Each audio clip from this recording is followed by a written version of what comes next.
part of the discussion could be the presentation of the Maharlika Fund to the Kingdom of Saudi Arabia and its businesses.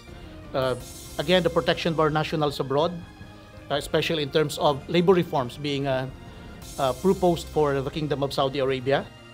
Proteksyon sa overseas Filipino workers, ito ang isa sa pakay ni Pangulong Ferdinand Marcos Jr. sa Saudi Arabia bukod sa pagdalo sa First Association of Southeast Asian Nations Gulf Cooperation Council Summit sa October 20 sa Riyadh. Sa sidelines ng GCC Summit, makakapulong ng Pangulo ang Saudi Arabia at Bahrain. Ayon kay Department of Foreign Affairs Office of ASEAN Affairs Assistant Secretary Daniel Espiritu, nasa agenda rin ang issue sa hindi nabayarang sweldo ng nasa 10,000 overseas Filipino workers sa Saudi. Bukod sa bilateral meeting, haharap rin si Pangulong Marcos sa Filipino community sa Saudi Arabia at sa Arab business leaders kung saan ilalatag niya ang ukol sa Maharlika Investment Fund.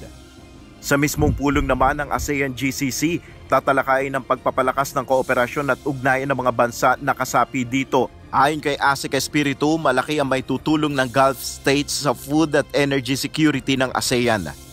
Now, they can help ASEAN in addressing energy and food security.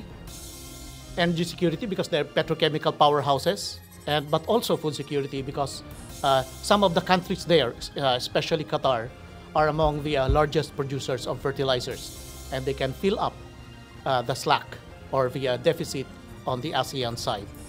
Inaasahang pag-uusapan rin dito ang nangyayaring gulo sa pagitan ng Israel at Hamas Group. Among those would definitely be the current developments in the Middle East. But we have to remember that these countries are not exactly directly involved in the conflict, so probably the discussion will dwell on generalities on this. Ang GCC ay kinabibilangan ng Saudi Arabia, Kuwait, United Arab Emirates, Qatar, Bahrain at Oman. Nel Maribuhok, UNTV News and Rescue, Diyos ang aming sandigan, serbisyo publiko ang aming pinahalagahan.